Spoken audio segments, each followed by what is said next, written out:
професор Стив Ханке е професор по приложна икономика и основател на Института за приложна икономика, глобално здраве и изследване на бизнес предприятията в университета Джон Хопкинс в Балтимор.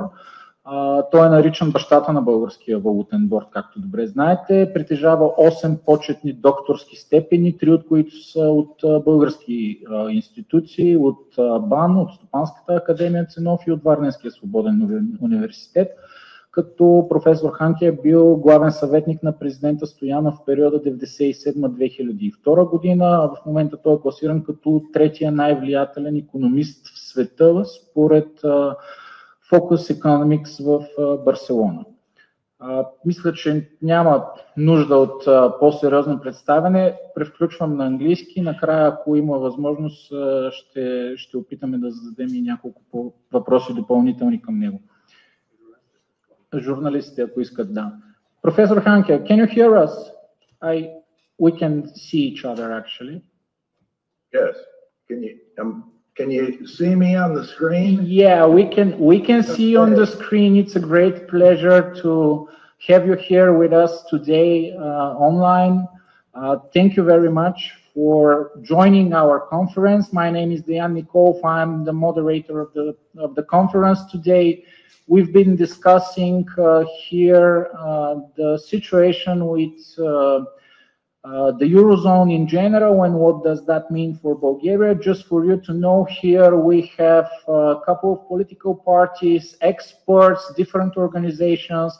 We are basically trying to, and we are in the Bulgarian parliament at the moment, so we are trying to have a productive discussion regarding the path in front of Bulgaria, whether we should stick to the currency board and keep the Bulgarian leva or as a currency, or join the Eurozone. So we had like a broad discussion, but of course your opinion is so important for us. So my first question would be maybe to start a bit from the past. The currency board, we have it in place for the last almost 30 years. You're, as you know, we know you here in Bulgaria as the founding father of the currency board. Can you tell us a bit more about what is your feeling, what is your evaluation of whether the currency board did its job for the last 30 years, and should we get rid of it now and join the Eurozone? What are the risks? What is your opinion? Okay, well, first of all, let me thank you all very much for inviting me. It's really a great pleasure to see you on Zoom. I wish I was in Sofia with you, but it's also a pleasure because I've been thinking about the subject that we'll discuss, that is the currency board for Bulgaria, for actually since 1991. That's the first book I wrote on a currency board for Bulgaria in 1991, so a long time ago. The first point I'd like to raise is you posed the question as whether Bulgaria should retain the currency board or join the Eurozone. And let me first stress that with the currency board, de facto, you are in the Eurozone. You're part of the Eurozone. The leva is just a clone of the euro with the currency board. So the question is whether you want to switch from being de facto into the currency, into the Eurozone, or whether you want to be de jure in, officially in. So let me start with just a little background because and address your question. Let's think about the history of the currency board. Of course, it survived a lot of crises. That's the first point that I would like to make. The first crisis was the hyperinflation in 1996, 1997. It crushed the hyperinflation and stabilized the whole situation and changed the history of Bulgaria. It would be completely different if it wasn't for the currency board. You might not even be in the EU, by the way, and you might not even be in NATO, because President Stoyanov told me when you entered the EU and NATO, he said he did not think that would have happened unless the currency board would have been in place and stabilized the country. So that was the first crisis. Now you've also had 5 other crises: the ruble crisis, 1998, the Greek crisis in 2009, and the great financial crisis in 2009, and the KTB bank crisis in 2014. And then in the last few years, as you all know, you've been in a political crisis. You haven't really even had an elected government that either for some periods of time or one that's lasted very long. So in all of those cases, all of those crises, the currency board solved the problem and survived the crisis. So it worked. And my point is, if it worked during a crisis, why would you try to fix something that worked? It doesn't make any sense. Now, let me move on a little bit to a second point. And when I say it's worked, let's look at the growth in per capita GDP measured in current dollars since the great financial crisis in 2008, 2009. And if we look at Montenegro, Serbia, Croatia, and Bulgaria, and we compare those to the United States. So we're starting in 2008, and I've indexed the 2008 as 100. And then we move on to the current period now. So Montenegro versus the United States, it moved from 100 to 172, Montenegro. The USA moved from 100 to 174. So Montenegro's growth in per capita GDP almost exactly like the United States. Serbia, it moved from 100 to 173. USA, 100 to 174. Almost the same in Serbia. Croatia only moved from 100 to 144. It was much slower than Montenegro and Serbia, and of course much slower than the US. The US was 100 to 174. Now, hold on to your hats. This is going to shock you. Bulgaria, it moved from 100 to 227. 100 to 227. The US only moved from 100 to 174. So the fastest growing measured in GDP per capita in the Balkans, it's Bulgaria. Bulgaria is number 1. And it's growing much faster. You know, everybody's talking about the United States has grown much faster than the Eurozone, by the way, in that period of time. But Bulgaria is growing even faster than the United States. So the currency board and the lev are working. So why try to fix something that's not broken? It doesn't make any sense. So my view is that Bulgaria should retain the currency board. It's not broken, it's working, doesn't require any fixing. And why should they do that? Not only is it working, but if you switch from de facto membership in the Eurozone and you go de jure, that's the end. You have no options left. You will never get out of it. If something goes wrong with the euro, and something might go wrong with the euro, by the way, there are still a lot of outstanding questions about the status of the euro and how stable it's going to be. But for Bulgaria, that's not a problem, because being de facto in with the currency board, you have kept your options open. You have retained what I call monetary regime sovereignty. You've kept Bulgarian sovereignty. You own the currency board. And if you don't like the anchor currency being the euro, you can switch it to the dollar or gold or whatever you want to switch it to. You have the sovereign right to do that in Bulgaria. You don't have to ask anybody about it. It's a monetary sovereignty regime issue. So the value of the optionality is very great. It's like an insurance policy. I mean, in finance, we call it optionality. You have a lot of value in optionality. So that's my answer to your first question. Let me make one additional comment, and that is the conclusion that I reached is consistent with the Bulgarian public.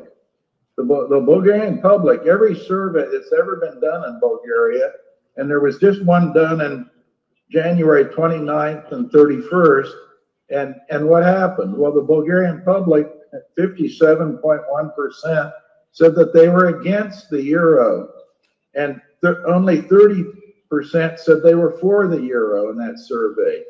And a surprising 40% in that survey said they never wanted the euro, ever.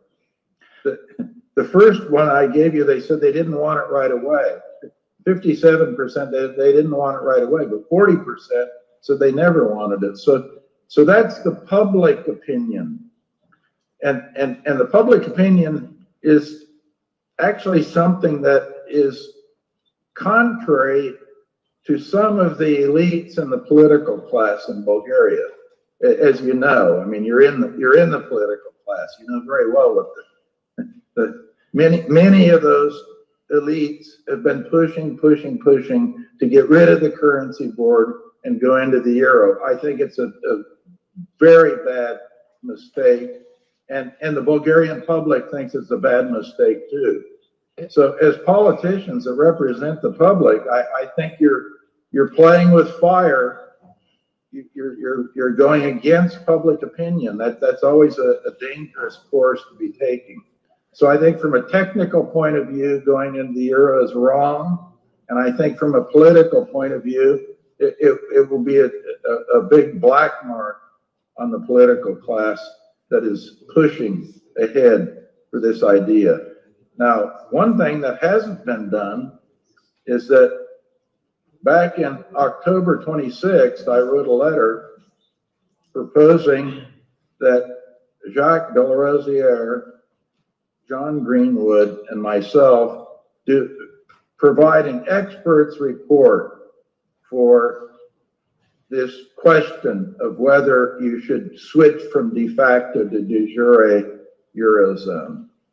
And that was reported in November 3rd. If you want to look at the report on that, in Epic Center, that news outlet, that website, November 3rd, 2022, there's an article about this that reports what we proposed. We proposed to do this pro bono for no fee. Now, who are we? Well, Jacques de la Rosière was the governor. By the way, he's a very good friend of mine. Jacques is. But who is he? Well, he was the governor of the Bank de France. He was the managing director of the IMF. He was the president of eBird. And also, more importantly, he was a member of the Delors Commission that established the euro. So he's one of the experts. Who's John Greenwood? John Greenwood is the man who designed and installed the currency board in Hong Kong in 1983. So he's a big expert. And of course, I'm sitting here in front of you. You know about me, a little bit about me. So the three of us proposed that we would do an expert's report if we were invited by the government. And in that period of time, 2022, given the status of the government, that meant who? That meant President Radev would have had to invite us to do this. He didn't. We didn't hear from anyone. And then the government came up with a kind of an embarrassing thing. They proposed a group of Bulgarian experts that, in my view, weren't very expert. They didn't really know much about anything, let alone currency boards. So that's where we're at. I think I should stop at this point, and I should mention one other thing, by the way. As a practical matter, I don't think Bulgaria is going to qualify to enter. And it will be because of the inflation. Given the strict criteria that they have, Bulgaria's inflation rate, of course, is pretty close, actually, to the inflation target of 2%. It's only 2.21%. So that's okay. But here's my concern, and the reason that I think it will be difficult to get that inflation rate down. I think the inflation in Bulgaria is probably a little bit higher than the official rate. And the reason I say that is that Hanke's golden growth rate for the money supply, measured by M3, a rate of growth consistent with hitting the Bulgarian 2% inflation target, that Hanke's golden growth rate is 6.3%. And the current growth rate in M3, the money supply, is 8.74%. So it's a little higher. The inflation officially is a little higher. I think it's actually, in reality, a little higher than the 2.21%, the official measure. But my point is that I think with that kind of growth rate, it takes 12 to 24 months before changes in the money supply come through to the inflation rate. So right away, we know that going out 12 months or 24 months, that the inflation rate is going to probably be about what it is right now in Bulgaria, or maybe a little bit higher. And that means what? It means you're not going to get in. So those who would be advocating getting in and pushing to get in will be given another black eye. And I think it's from a practical political point of view, it's a political risk I wouldn't want to be taking. I wouldn't want to be pushing something if I knew that the commission would come back and say no, again, no. So I think it would be a politically not a smart move from a practical point of view. From a principle point of view, I think it's a very bad idea, period. But from just a practical point of view, you're going against public opinion, number one, and I don't think you're going to get in right now. And so with that, I'll stop. Yeah, because talking about the public opinion, the advocates of the Eurozone often tell us that the Bulgarian people are not experts. They're not competent enough to, not smart enough to hear their voice regarding these very complex financial matters. So that's why there should be a referendum matter. What is your opinion on that? Should we ask the people or should we not? You said something. I think this is a very, I know, believe it or not, I know quite a bit about Bulgarian politics and Bulgarians. And this is a typical Bulgarian political, very arrogant. How you can say that the public is stupid? It's insane. You're representing them. This is a representative democracy. And that gets to another point, by the way. For important decisions in Bulgaria, I think the only thing to do is have a referendum. And this is a very important decision. And I think the public should be given a well-designed referendum and they should be able to vote on it. That's what they do in Switzerland.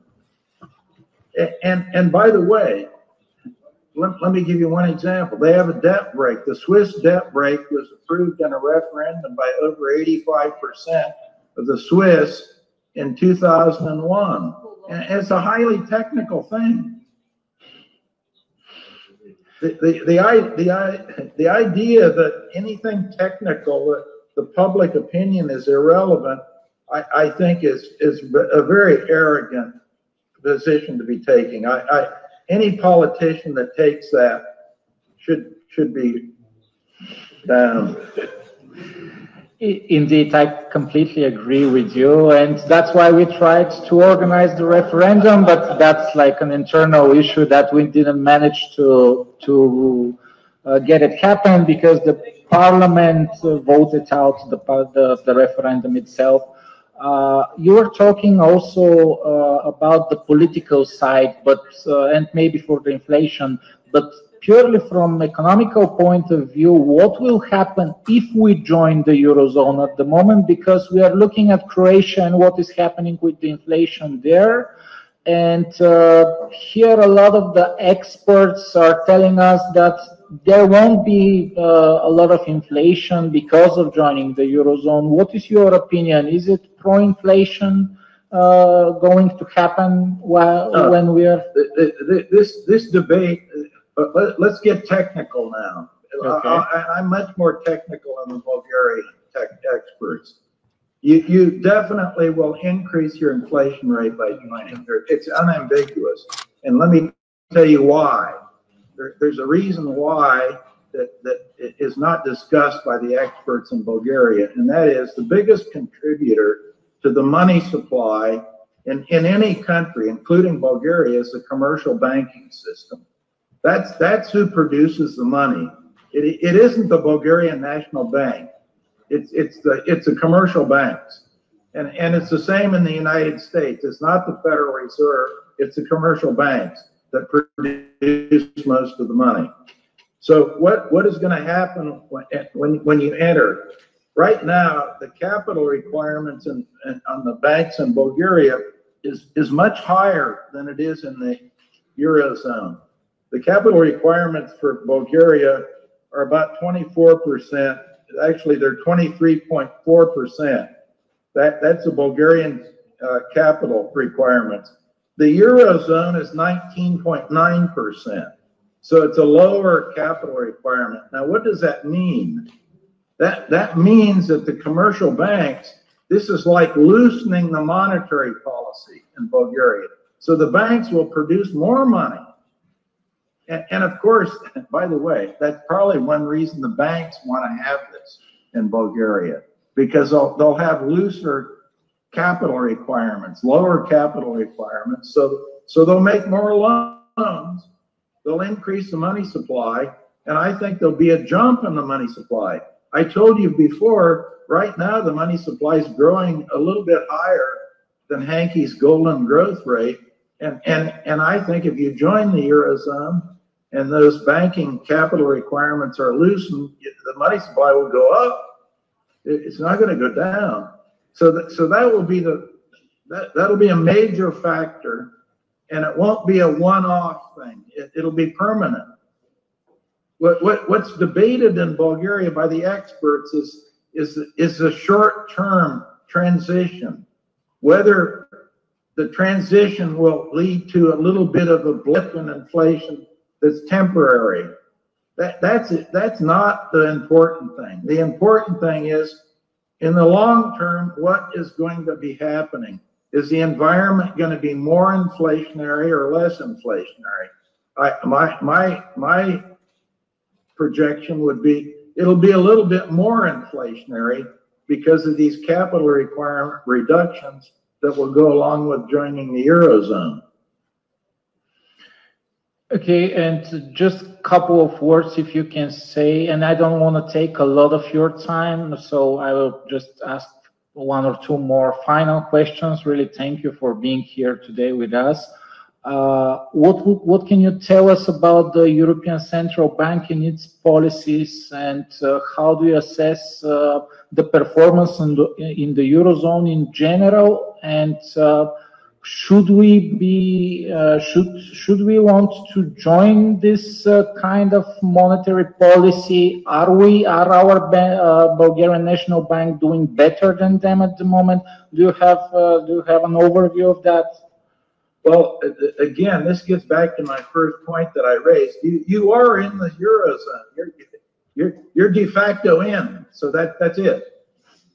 The Bulgarian National Bank, the issue department, which is the currency board, has no monetary policy.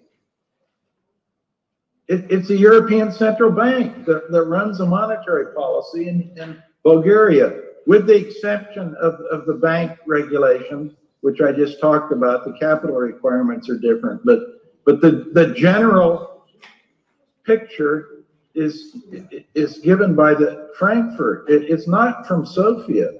That's the whole idea of a currency board. Now, as far as the European Central Bank goes, I don't think their performance has been that good. But I don't think the Bank of England has been that good. I don't think the U.S. Federal Reserve has been that good. None of these big central banks, their policies have been very good. Since the pandemic, look what happened. They increased the money supply. We got a lot of inflation. Now they're trying to control it. It's going down. It's like a roller coaster. They should be with a constant rate of growth in the money supply. And by the way, Hanke's golden growth rate for the money supply in the Eurozone and in the United States, it's both about 6%. The money supply should be growing at a constant, about 6%, to hit the inflation target of 2% in Europe and 2% in the United States. But it's not. It went up, way up, and went way down. And what about the foreign investments? That's another topic that here we are discussing. Do you expect that there will be more foreign investments if we join the Eurozone, or we shouldn't? I don't think it makes any difference. I don't think it makes any difference. You're in. Because they're telling us that we will get into this club of the rich countries, and there will be more interest towards Bulgaria and so on. This is nonsense. I gave you the growth figures. You're growing very fast. There was an article in the Economist magazine a few weeks ago about the exceptionalism of the United States. And they say that because it's growing way faster than the Eurozone. It's growing way faster than the United Kingdom. But look at Bulgaria. I told you, Bulgaria is growing way faster than the United States. Okay. So this gets into one thing, by the way, I didn't mention. You're talking about foreign investment coming into Bulgaria. If you join the Eurozone, one thing that's going to happen is that the Bulgarian foreign reserves will go out of the Bulgarian National Bank and they'll go to Frankfurt. You'll get a drain, and the interest that you're earning on those reserves right now with the currency board, you're not going to earn that. Yeah. So where are you going to get the money? How are you going to make up that difference? Are you going to increase the VAT tax again? And because I don't want to take a lot of your time, I will just ask you. You're not taking any of my time. No, we are very grateful that you managed to join. I know it's very early on your site. We have like a lot of questions here. I'm looking if some journalists have questions. Yeah, just a very quick question, but I'm not sure he will be able. You can take all the time you want. You're not taking any extra time. Okay. I got up very early this morning. Mrs. Hanke isn't even up yet. Okay, then just a couple. I can't have my breakfast until Mrs. Hanke. Okay, that's great. Then just a couple of more questions. Yeah. Professor Hänke, I have a very quick question. Would you consider the EU and especially the Eurozone, at least half of the members, do you consider it bankrupt or technically insolvent? Could you just repeat? It didn't come through quite clearly. Would you consider, let's say, most of the members of the Eurozone, like Greece, Italy, and even France, technically bankrupt or insolvent, whatever the difference might be? Is that just Eurozone just bankrupt with that indebtedness? this gets into a technical thing. Let me just say their finances are not very great. The last, let's talk about France for a minute, because and go back to Jacques de la Rosière. And by the way, we still have that offer to do our expert report for Bulgaria on the table. It's never been responded to. Now Jacques de la Rosière just wrote a book about 6 months ago now, 5 months ago, on the decline of France. The title of his book, you can get it on Amazon. It's in English or French. The Decline of France. And the financial problems they have are catastrophic. Germany, the same thing. Financial problems are catastrophic. Greece, we already know. By the way, the Prime Minister of Greece is a good friend of mine, Mitsotakis, and the reason for that, his daughter Sophia was one of my students. So I know quite a bit about Greece, and the finances there are in trouble. Italy is always in trouble. So all the ones you mentioned have big financial problems. I'm not saying they're insolvent or bankrupt, but they do have big problems, and they have not been able to control the fiscal affairs. And by the way, that relates to Bulgaria. Let's talk about this. This question actually is very interesting once you think about it a little bit. All those countries are in trouble, and they are de jure in the Eurozone. Bulgaria is not in big trouble. Their debt to GDP is more or less under control, way under the 60. One of the best in Europe. The only one better is Estonia. And here's a little catch. People say, and why is that? Why is Bulgaria more disciplined than all these countries that were just mentioned in that question? Bulgaria is more disciplined because they know they're not going to get bailed out. They're different than Greece. Greece is de jure in, and there's a moral hazard associated with being in, and Bulgaria doesn't have that moral hazard. They wouldn't be certain why would the Eurozone bail out Bulgaria? Because they're not de jure in. So this is another big reason to stay out, because it disciplines Bulgaria much better than the other countries, and their financial situation is much better than the other countries in the Eurozone. Maybe the only country that's in better shape is Estonia, which, by the way, I put the currency board in Estonia in 1992, in June of 1992, June 20th, we put that in 1992, and then they ultimately went into the euro. I also put in the currency board in Lithuania in 1994. It ultimately went into the eurozone. By the way, you can look at the inflation record in Estonia and Lithuania. After they went in the zone, it hasn't been that great. And what should be the lesson learned from countries like Greece and Italy? Just don't join the Eurozone, or it's more than that? For us, for Bulgaria. The lesson is that with a currency board, you get all the benefits of joining the Eurozone, but you have additional benefits. One is that you do not have the moral hazard, so that's a cost you avoid. And remember, the moral hazard is just the idea that I can live dangerously. I can have bad finances and so forth, because ultimately Brussels will bail me out.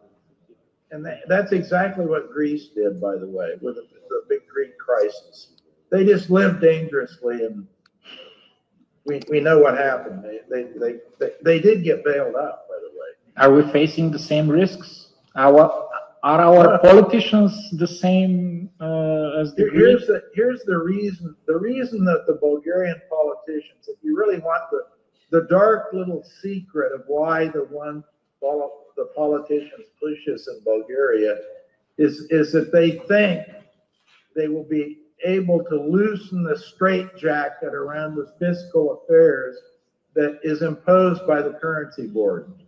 They think they'll be able to spend more money, run a bigger fiscal deficit, have a looser operation. That's one aspect. And forget the foreign investment. The Bulgarian politician doesn't think about foreign investment. The Bulgarian politician only cares about the money coming from Brussels. They think they're going to get more money from Brussels. Either to bail them out if they get in a crisis, or maybe they'll get a little upfront payoff.